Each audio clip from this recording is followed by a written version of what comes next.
So I just want to ask, in 1966, your father was here, and he spoke at SMU, and we have some of those former students that are still alive who escorted him. Talk to me just a little bit about, his message that day was about integration, minimum wage, equality. What does that mean to you, and how do we see that come out today in the work that he's done? Well, I'd like to say that we are much further than we were. We are further in terms of progress, but we're still debating. There's some communities where the minimum wage has been raised, but there are still communities where we're still working to get there so that people can have a living wage. Dad was talking about in 1967 a living wage, which is above the minimum wage. So we need to be talking about a living wage and get there. Now, it doesn't mean we won't. It just means we're interrupted just a little bit. If you think about, Monday we'll inaugurate President Trump again. And he has talked about some things that are going to disrupt society, even though some people want to see that. Others do not want to see that. In America, we are divided. And how do we create community? How do we build community? How do we address the triple evils? Dad said they were poverty, the eradication of, racism, bigotry, and violence.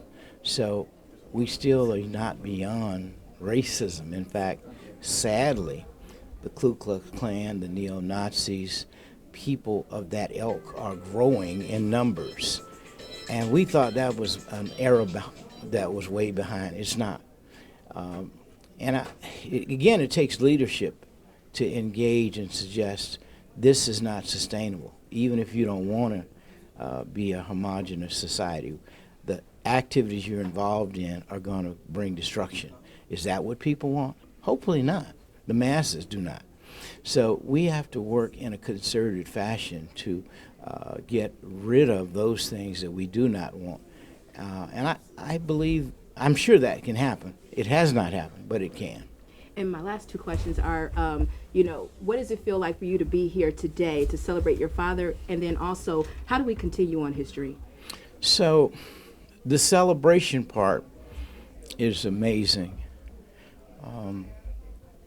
But this is not a traditional celebration holiday because my mom wanted it to be a day on, not a day off.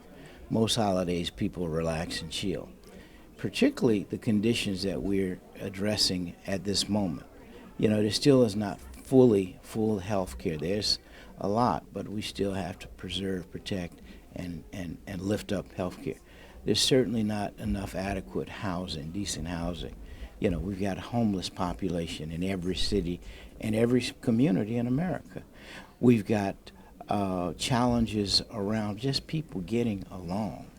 So it's the conditions that have to change, and they can only change. I mean, your city has the distinction of having Congresswoman Crockett, Congressman, actually he's in Houston, I was thinking about, but Congresswoman Crockett and many others are strong leaders for change and righteousness and justice. So I feel always good about the holiday, but I also hope it reminds us that the work is not done and we have to stay on the battlefield.